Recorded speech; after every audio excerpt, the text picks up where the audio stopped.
സച്ചിൻ വള്ളിക്കാട് പാലക്കാട് ജില്ലയിലെ വിവരങ്ങൾ നൽകാനായി ചേരുന്നു. സച്ചിൻ, ബി.ജെ.പിയോട് എതിരായ ഒരു വികാരം പാലക്കാട് ജില്ലയിലെ ജനങ്ങൾക്ക് പൊതുവായി ഉണ്ടായിരുന്നു എന്നത് വെളിവാക്കുന്ന ഒരു തെരഞ്ഞെടുപ്പ് ചിത്രമാണ് പാലക്കാട് നിന്ന് വരുന്നത്. നേരിയ എഡ്ജ് മാത്രം ബി.ജെ.പിക്ക് ഉണ്ടാകുന്നു. ആ അവസരം കരുത്താക്കാൻ കോൺഗ്രസിന് കഴിയാതിരുന്നത് അവർ അവിടെ നേരിട്ട വലിയ രാഷ്ട്രീയ പ്രതിസന്ധികൾ കാരണമാകുമല്ലേ?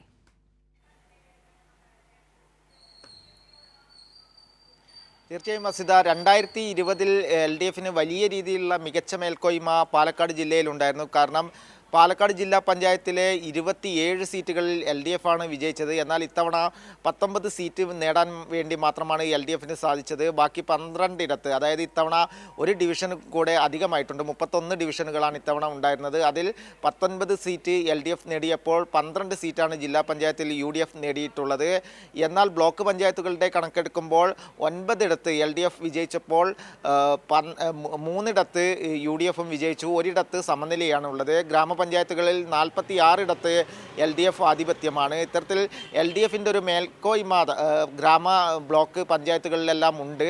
എന്നാൽ നഗരസഭകളുടെ കാര്യം എടുക്കുമ്പോഴാണ് വലിയ രീതിയിലുള്ള തിരിച്ചടി LDFന് ഉണ്ടായിട്ടുള്ളത്. LDFന് 3 നഗരസഭകൾ നിലനിർത്താൻ വേണ്ടി മാത്രമാണ് സാധിച്ചത്. കഴിഞ്ഞ തവണ നേടിയിട്ടുള്ള ഒറ്റപ്പാലം, ഷൊർണൂർ, അതേപോലെ തന്നെ ചെർപ്പളശ്ശേരി നഗരസഭകൾ LDF നിലനിർത്തിയപ്പോൾ LDFിൻ്റെ ഭരണത്തിലുണ്ടായിരുന്ന പട്ടാമ്പിയും ചിറ്റൂർ തത്തമംഗലം നഗരസഭയും UDF പിടിച്ചെടുത്തിട്ടുണ്ട്. പാലക്കാട് നഗരസഭ, അസിത പറഞ്ഞതുപോലെ തന്നെ പാലക്കാട് നഗരസഭയിലാണ് BJPക്ക് വലിയ തിരിച്ചടി ഉണ്ടായിട്ടുള്ളത്. കഴിഞ്ഞ തവണ 28 സീറ്റ് നേടി ഭൂരിപക്ഷം BJPക്ക് ഭരിക്കാനുണ്ടായിരുന്നു. ഇത്തവണ 4 സീറ്റുകളാണ് BJPക്ക് നഷ്ടപ്പെട്ടത്. 25 സീറ്റുകൾ മാത്രമാണ് BJPക്ക് നേടാൻ വേണ്ടി സാധിച്ചിട്ടുള്ളത്. ഒരു സീറ്റ്, അതായത് ഒരു വാർഡ്, 53 വാർഡാണ് ഇത്തവണ ഉള്ളത്. കഴിഞ്ഞ തവണ 52 വാർഡാണ് ഉണ്ടായിരുന്നത്.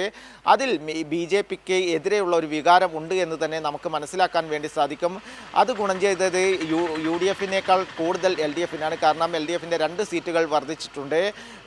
അത് അസിത പറഞ്ഞതുപോലെ തന്നെ UDFിന് ഇത്തരത്തിൽ BJP വിരുദ്ധ വികാരം മുതലാക്കാൻ വേണ്ടി സാധിച്ചില്ല. അതിൽ ഏറ്റവും വലിയ രീതിയിൽ പ്രതിസന്ധിയായിട്ടുള്ളത് രാഹുൽ മാങ്കൂട്ടത്തിൽ വിഷയം തന്നെയാണ്. കാരണം പല മേഖലകളിലും രാഹുൽ മാങ്കൂട്ടത്തിൻ്റെ പ്രചരണവുമായി ബന്ധപ്പെട്ടുകൊണ്ട് വലിയ രീതിയിലുള്ള വിമർശനമുണ്ടായിരുന്നു.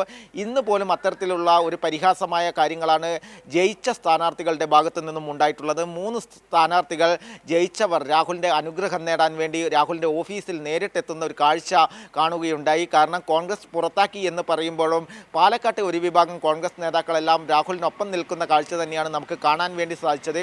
കോൺഗ്രസിൻ്റെ 3 കൗൺസിലർമാർ, അതായത് പ്രശോഭ് വത്സൻ, മോഹൻ ബാബു, അതുപോലെ തന്നെ PS വിപിൻ എന്നിവരാണ് ഇന്ന് വൈകിട്ടോടുകൂടെ ജയിച്ചതിന് ശേഷം രാഹുലിൻ്റെ ഓഫീസിലെത്തി രാഹുലിനെ കണ്ടത്.